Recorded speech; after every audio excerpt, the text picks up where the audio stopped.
물은 경사를 따라서 이렇게 내려오죠.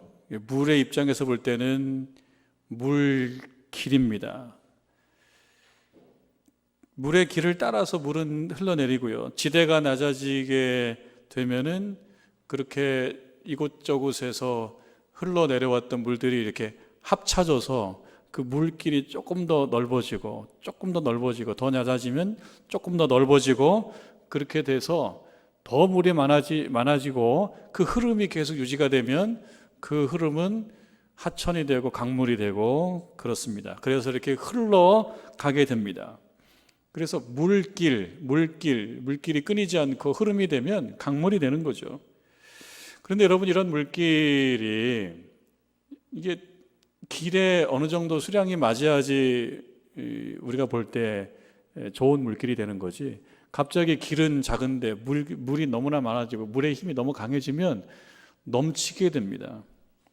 폭우가 갑자기 몰아쳐서 이 물길이 감당할 만큼의 물량을 넘어서게 되면 물의 속도가 빨라지게 되고 그 속도도 그 물길이 감당을 못하면 넘치게 되고 길이 아닌 곳으로 막 가게 됩니다. 길이 아닌 곳으로 가게 되면 그 물 때문에 피해가 생기게 됩니다.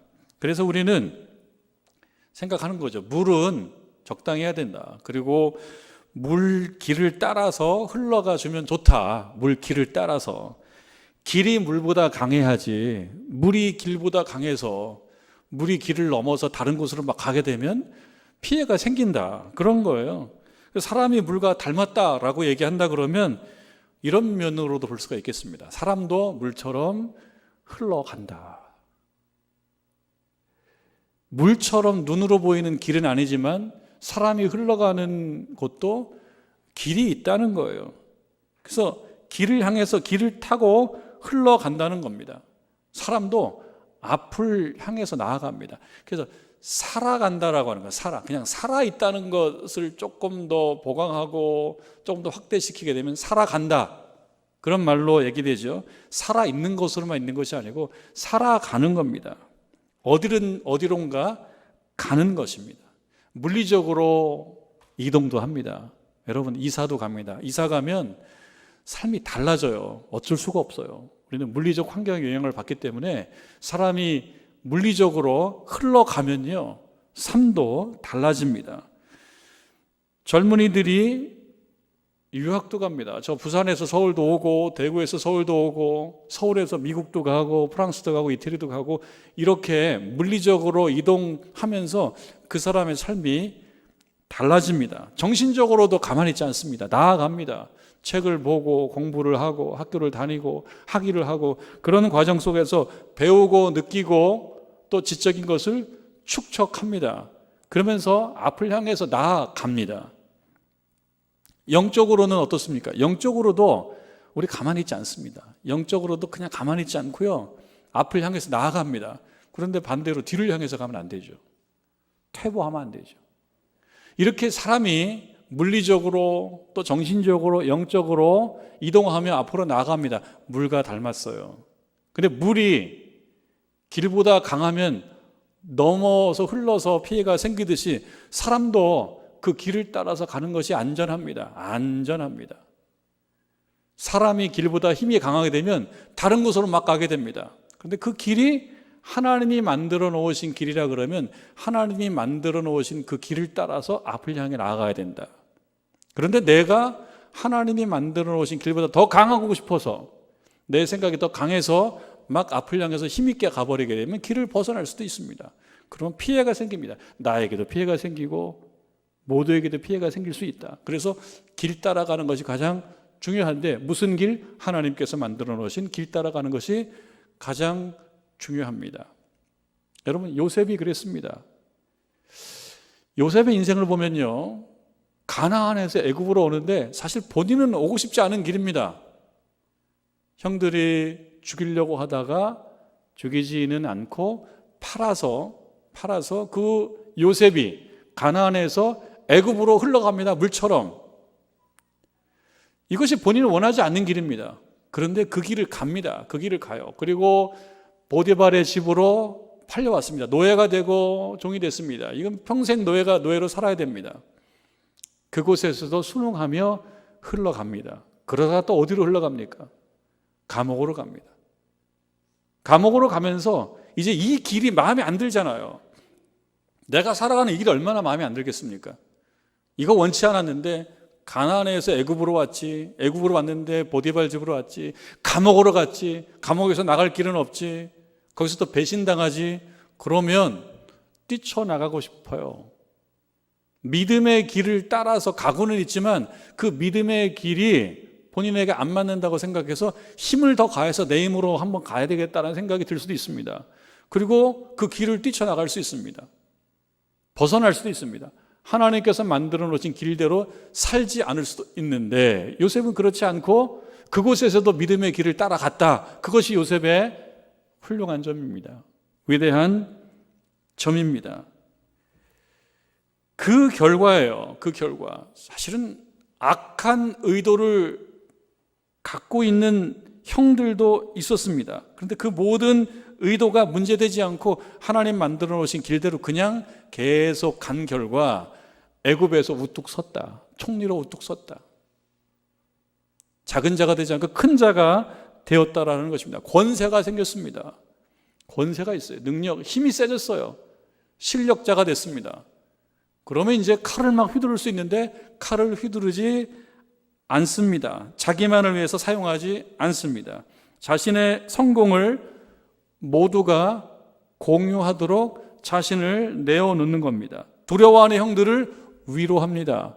아버지 야곱이 죽자 두려워했죠. 형들이 이제 우리들에게 그 원한을 갚으려고 하지 않을까 두려워했습니다. 그래서 우리들은 당신의 종이니 우리를 불쌍히 여기고 아버지께서 돌아가시면서 형들을 잘 돌봐주라고 했으니 기억하시고 우리를 좀 돌봐주십시오라고 얘기했을 때 요셉이 울었잖아요. 마음 아파서 웁니다. 그리고 염려하지 마시라고.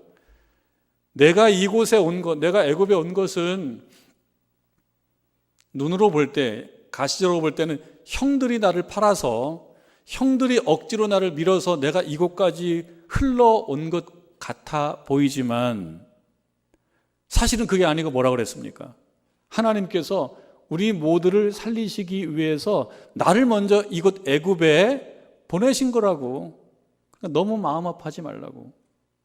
그러면서 얘기합니다. 이 길은 사실은 하나님께서 만들어 놓으신 길이고 나는 그 길을 따라서 그냥 흘러왔고 하나님이 하시는 일을 그냥 보고 있었고 하나님 우리 모두를 살리시기 위해서 나를 이곳에서 먼저 자리 잡게 하셨고 애굽의 총리가 되게 했습니다. 너무 괴로워하지 마십시오. 걱정하지 말라고.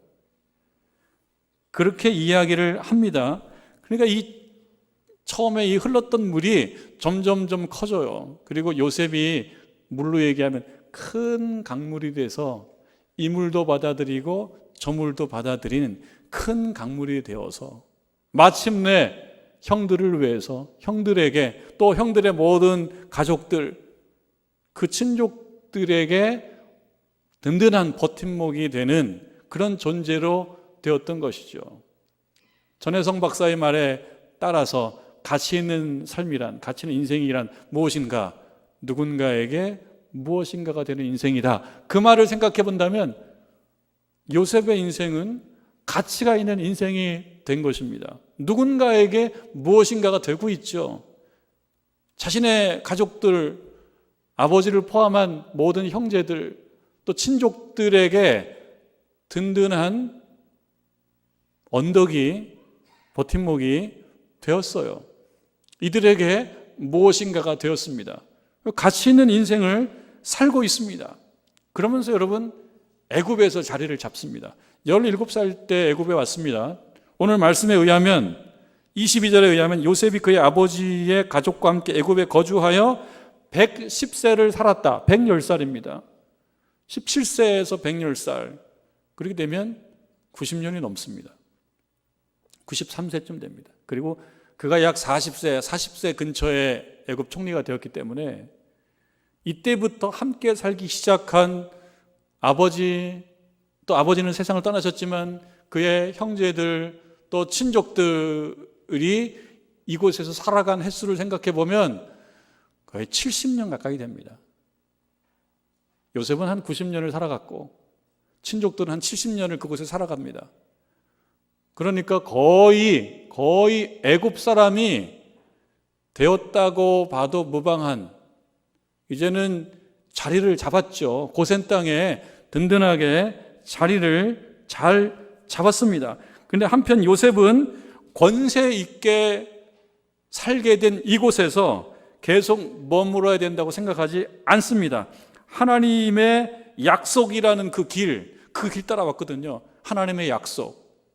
하나님의 약속은 무엇입니까? 하나님께서 이렇게 하시겠다라고 하시는 하나님의 뜻이고 하나님의 의지죠. 하나님은 이렇게 하시겠다. 미래를 향해서 이렇게 하시겠다. 다른 말로 얘기하면 하나님의 약속은 하나님의 길입니다. 하나님의 약속은 하나님의 길이에요. 근데 그 길이 지금 애굽에서 끝난 것이 아니에요. 더 가야 됩니다. 하나님의 약속이라는 길을 따라서 다시 가나안으로 가야 된다라고 하는 그 약속이 미치는 그 곳까지 요셉이 생각을 하고 있어요. 110살이 되어서 죽는 시점입니다. 여러분 24절 말씀에 보면 요셉이 그의 형제들에게 이르되 나는 죽을 것이나. 110살. 그리고 26절에 요셉이 110세의 죽음에 26절에서 죽습니다. 그 전에는 아직 안 죽었어요. 이제는 죽는 시점인데요. 이 시점이 되면 어떻습니까? 육신도 힘이 떨어지고 정신도 힘이 떨어지고 만사가 귀찮고 힘들고 어려운 이 시점, 생각하는 것도 힘든 이 시점이에요. 그런데 하나님의 인도하심, 하나님의 약속, 하나님의 길, 그 길 따라 살아나온 요셉이 이제 죽음의 길을 가야 되는 이 시점이 되어서 육신도 약해지고 정신도 약해지고 하는 이때에 그가 가족들에게 이렇게 얘기합니다. 여러분 24절 말씀이에요. 요셉이 그의 형제들에게 이르되 말합니다. 뭐라고 얘기하냐면 나는 죽을 것이나. 이게 뭡니까? 나는 죽는다. 본인이 느끼고 있습니다. 몸이 약해졌다는 걸 느끼고 있고요. 이제 하나님 부르심 받은 날이 다가왔다라고 느끼고 있습니다.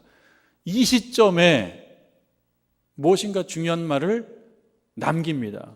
이 시점에 힘들고 어렵고 귀찮고 그런데도 불구하고 뭔가를 남기는 거예요. 뭘 남기나 한번 보실까요? 요셉이 뭘 남기나? 나는 죽을 것이나. 그러면서 나오는 그 뒷 단어 무엇입니까? 하나님이. 요셉의 인생은요, 하나님을 빼고는 설명할 수가 없는 거예요. 요셉의 인생은. 참 그 길을 벗어나서 길 아닌 곳으로 막 가고 싶은 시점도 많았고 상황도 많았을 겁니다. 힘들고 어려운 시점도 많았는데요. 그러지 않고 하나님께서 내놓으신 그 길을 따라서 계속 갔어요. 약속의 길을 따라갔습니다. 하나님께서 꾸신 그 꿈을 가지고 계속 갔습니다. 그러니까 요셉의 인생은요, 요셉의 인생은 하나님 빼고 설명할 수가 없어요. 이제 죽음의 길을 떠나야 되는 이 시점까지도 가족들에게 누구를 얘기하냐? 하나님을 얘기합니다. 여러분 인생의 마지막 시점까지 여러분 머리의 생각 중에 가장 중요한 생각이 하나님이 되시기를 바랍니다. 하나님께서 이끌어 오셨고 하나님과 동행했고 하나님의 은혜를 입었기 때문에 자신의 인생은 하나님을 빼고 생각할 수 없고 그러기에 남겨야 될 가장 중요한 것은 바로 하나님 그분이시다. 그러니까 하나님을 남기는 거예요. 하나님이 그 다음에 나오는 단어는 또 뭐냐? 하나님과 그동안 자신 간의 관계, 하나님과 자신 간의 관계를 중요하게 가지고 살아왔잖아요. 그런데 세상을 떠나는 이 시점에서 하나님과 누구의 관계를 확인시켜주고 싶냐? 하나님과 당신들의 관계.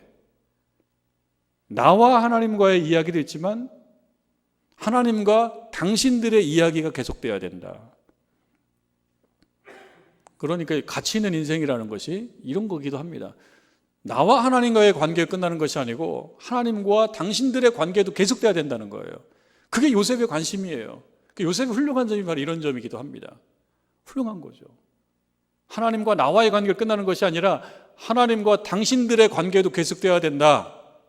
이거를 주장합니다. 하나님이 당신들을 돌보시고 당신들을 이 땅에서 인도하여 내사. 그런데 지금 이 백성들은 이 땅에 살고 있지 않습니까? 근데 하나님께서 당신들을 이 땅에서 인도하여 내사 어떻게 되냐? 아브라함과 이삭과 야곱에게 맹세하신 땅에 이르게 하시리라. 과거형입니까? 현재형입니까? 미래형입니까? 미래형이에요. 아직은 아닙니다. 그런데 요셉은 내다봅니다. 뭘 내다보느냐? 자신은 여기서 이렇게 끝나지만 하나님의 약속, 그건 뭐예요? 하나님의 뜻, 하나님의 의지, 하나님이 내놓으신 그 길은 이곳에서 끝나는 것이 아니고 그 길은 조금 더 간다. 그렇게 신자들은 하나님께서 내놓으신 그 길을 따라서 계속 가는 것이 신자인데 당신들이 신자로 살아가야 된다. 그건 뭡니까? 하나님과 관계를 계속 유지하면서 하나님의 약속, 그 길을 따라 계속 가야 되는데 그것은 여기서 끝나는 것이 아니고 애굽을 벗어나야 된다. 이것을 각인시켜 주는 거예요. 이 사실이 너무나 중요하기 때문에 이 사실을 말해주는 겁니다. 이들에게 하나님의 약속, 그 약속은 계속 나 있는 길인데 그 길을 가면서 누구와 동행합니까? 하나님과 동행하는 것입니다. 그래서 이 요셉이 가족들, 후손들에게 남기는 가장 중요한 것은 하나님의 약속, 곧 하나님 자신입니다. 오늘 찬송가 301장을 우리가 불렀습니다. 지금까지 지내온 것 주의 크신 은혜라. 보통 연말에 많이 부르는데요. 오늘 불렀습니다. 이 창세기 50장이잖아요. 지금까지 말씀 읽고 듣고 나온 것 주의 크신 은혜라. 이 찬송가를 작곡하신 분이 음악가이기도 하고 목사님이시기도 한 박재훈 목사님이신데 그분이 2021년 금년도 8월 2일 날 돌아가셨어요. 수많은 동요들 우리가 부르면 다 동요들을 참 많이 작곡했고 여름성형학교 교가 흰구름 뭉게뭉게 피는 하늘에 그 교가도 작곡하셨고 어서 돌아오를 포함한 지금까지 지내온 것 하여튼 수많은 곡을 작곡을 했습니다. 그래서 우리 기독교 음악사에 참 중요한 그러한 곡들을 많이 작곡하셨는데 그 중에서도 지금까지 지내온 것 주의 크신 은혜라. 이 곡이 말하는 것은 무엇입니까? 주의 크신 은혜라. 지금까지 지내왔는데 이곳에서 하나님의 은혜, 주의 크신 은혜가 없으면 가능하지 않았다. 주님께서 함께 하셨다. 하나님께서 함께 하셨다. 이 곡을 남기고 가신 거죠. 99세로 하나님 부르심을 받으셨는데 이 곡을 남기고 가신 거죠. 그러니까 이 곡의 핵심은 무엇이냐? 주의 크신 은혜. 은혜는 무엇입니까? 은혜는 곧 하나님이시다. 요셉은 뭘 남깁니까? 주의 크신 약속을 남겨요. 그 약속은 무엇입니까? 하나님께서 하시겠다라 하시는 하나님의 의지이며 동시에 우리들이 가야 될 우리들의 길입니다. 하나님 자신인 것입니다. 히브리서 기자는 그런 요셉에 대해서 이렇게 말을 합니다. 믿음으로 요셉은 그러니까 요셉과 무엇을 연관시키냐면 믿음과 연관시키는 거예요. 히브리서 11장 22절 말씀인데 요셉은 무엇과 연관시키냐? 믿음이에요, 믿음. 근데 믿음은 무슨 믿음이냐? 하나님 믿음입니다. 그러니까 요셉을 히브리서 기자가 요셉을 무엇과 연관시키냐면 하나님과 연관시킵니다. 여러분 인생도 하나님과 연관되는 인생이 되시기를 주님의 이름으로 축원합니다. 하나님과 무관한 사람은 불행한 거예요. 하나님과 유관한 사람이어야 돼요. 그러려면 어떻게 되느냐? 믿음으로 여러분들도 살으셔야 돼요. 믿음으로 요셉은 죽으면서 이스라엘 자손이 이집트에서 나갈 것을 말하고, 아직 안 나갔거든요. 어떻게 얘기했냐? 믿음으로 말했다. 그 믿음은 무엇입니까? 하나님이십니다. 하나님의 약속입니다. 하나님께서 내놓으신 그 길이 애굽에서 끝나지 않고 약속의 땅 가나안으로 이어진다라고 하는 것을 마음에 담고 살았기 때문에 믿음으로 그 얘기를 하는 거예요, 후손들에게. 우리가 거기서 비록 90년, 70년을 살았지만 이곳에서 끝날 것이 아니요, 하나님께서 약속하신 우리들을 향한 땅이 있기 때문에 그 땅을 향하여 나아가야 된다. 그것을 강하게 강조하고 있습니다. 창세기 말씀을 50장까지 이렇게 읽어왔어요. 12장부터 10달을 읽어왔습니다. 10달을. 근데 이 10달을 읽어오면서 이 안에 많은 인물들이 있지만 대표 선수 4명을 특별히 우리가 따라가면서, 그들의 발자취를 따라가면서 하나님을 만나왔죠. 창세기 50장까지 그 안에 들어있는 대표 선수들. 여러분, 육상 저도 좋아하는데, 육상 보는 거 참 좋아하는데 그 하이라이트가 많아요. 육상 하이라이트가 참 사람들 시선을 끄는 종목들이 많은데 그 중에서 400m 계주 4명이 100m씩 뛰면서 400m를 뛰는 거예요. 가장 그날에서 잘 뛰는 선수 4명이 나오는 거예요. 딱 보니까 이 창세기에 4명의 400m 선수들이 나와 있어요. 아브라함, 이삭, 요셉, 야곱, 그리고 요셉. 야곱이 그 에서가 있는데 야곱이 더 잘 뛴다고 생각하기 때문에 야곱이 대표 선수가 됐어요. 요셉 형제들도 많았는데 야곱이 제일 잘 뛰는 거예요. 이스마엘도 있지만, 이스마엘이 나이가 더 많지만 이삭이 더 잘 뛰기 때문에 이삭을 집어넣은 거예요. 근데 이것은 무엇이냐? 무엇을 전달해야 되냐면 400m를 뛰는 각 선수들은요, 바통이라고 해요. 바통인지 이 하여튼 이 조그만 막대기, 이 바톤을 전달해 줘야 됩니다. 지금도 이 400m 계주하면요, 미국하고 자마이카라는 나라가 항상 1, 2등을 다퉈요. 자마이카라고 하는 그 조그만 나라가 어떻게 단거리를 잘하는지 몰라요. 주거니 받거니 많이 하는데요, 어떨 때는 미국이 우승하고 어떨 때는 자마이카가 우승하고 그래요. 근데 이 400m를 뛸 때 아주 중요한 것이 뭐냐면 바톤 터치예요. 아무리 잘 뛰어도 이거를 전달해 주는 일을 못하면 그냥 서로 실족해요. 서로 낙심하고요, 서로 실망하고, 서로 얼굴 붉히고. 잘 뛰는데 가끔 그런 일들이 생겨요. 실력으로 보면 저 팀이 최고인데 바통 터치를 못해가지고. 지금 아브라함과 이삭과 야곱과 요셉, 표현을 비유하자면 400m 계주 대표 선수들인데 이들이 해야 될 가장 중요한 임무는 뭐냐면 바통을 앞으로 잘 연결해 주는 거예요. 바통을. 근데 그 바통은 무엇이냐? 하나님의 약속이에요. 하나님의 약속을 전달해 주는데 실력이 있다라고 판단이 됐기 때문에 이들이 창세기에 나온 겁니다. 흠이 없는 사람들이기 때문에 그런 거 아닙니다. 흠들이 없지 않습니다. 아브라함, 이삭, 야곱, 요셉, 흠이 없는 사람들이 아닙니다. 아브라함 얘기할 때도 남자가 째째하게 본인 살려고 자기 아내 사라를 누이 동생이라고 속이고 그런 일들 가끔 거론이 돼요. 그리고 또 이삭 얘기할 때 우리 이삭 말씀 들으면서 한번 생각해 봤지만 이삭 하면 뭐 떠오르는 게 뭡니까, 여러분들? 걸출한 일이 없다는 거예요. 평범했다는 거예요. 하나 남긴 게 있다면 저 이삭 토스트 남긴 거. 요즘은 이삭 토스트. 근데 이삭 보면은 그렇게 뭐 대단한 일을 한 사람이 아닌데 나와요. 야곱은 어떻습니까?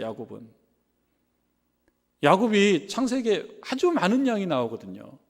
야곱의 인생이 굉장히 많이 나오는데요, 그 인생들이 다 흠이 없는 완전 무결한 얘기들이 아닌 거 아시지 않습니까? 치사하잖아요. 형 에서로부터 장자권을 빼앗으려고 배고플 것이다라고 하는 그 시점을 노려서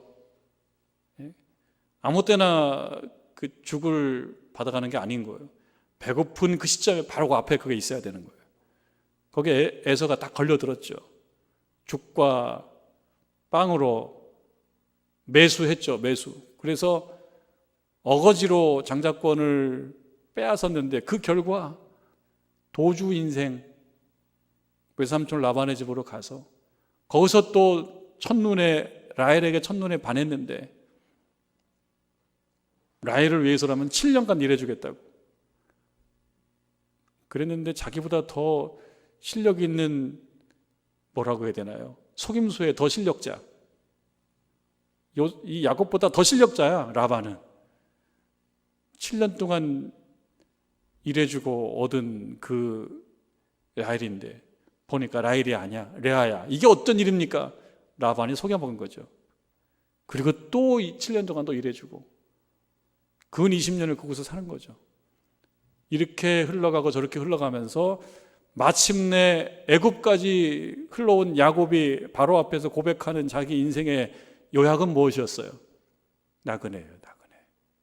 그러니까 인생을 놓고 보면은 그렇게 성공적인 인생도 아닙니다. 애를 써서 잘해보려고 애를 썼지만 속여먹고 속임당하고 싸우고 고민하고 실망하고 요셉을 잃었다가 베냐민도 잃을까 봐 전전긍긍하고 그런 인생. 그러니까 이렇게 대단한 것이 아닐 수 있습니다. 요셉은 어떻습니까? 요셉은 참 멋있는 인생이기도 해요. 그래서 우리가 예수님의 모형이다, 요셉을 예수님의 모형이다 이렇게 얘기하지만 요셉의 어린 시절을 보세요. 우리가 요셉 처음에 공부할 때 요셉은 어떤 녀석이라고 우리가 얘기했었던 기억이 나십니까? 재수 없는 녀석. 다 고자질해가지고 형 잘못한 거 일러 바치고 아버지에게 꾸중 듣게 하고 그리고 형들에게 미움받고 그런 인생이었습니다. 그럼에도 불구하고 창세기의 가장 중요한 부분들, 많은 부분들, 믿음의 조상이라는 부분들을 책임지고 나왔던 이 4명, 흠이 없는 인생이기 때문에 그런 게 아니에요. 흠은 있어요.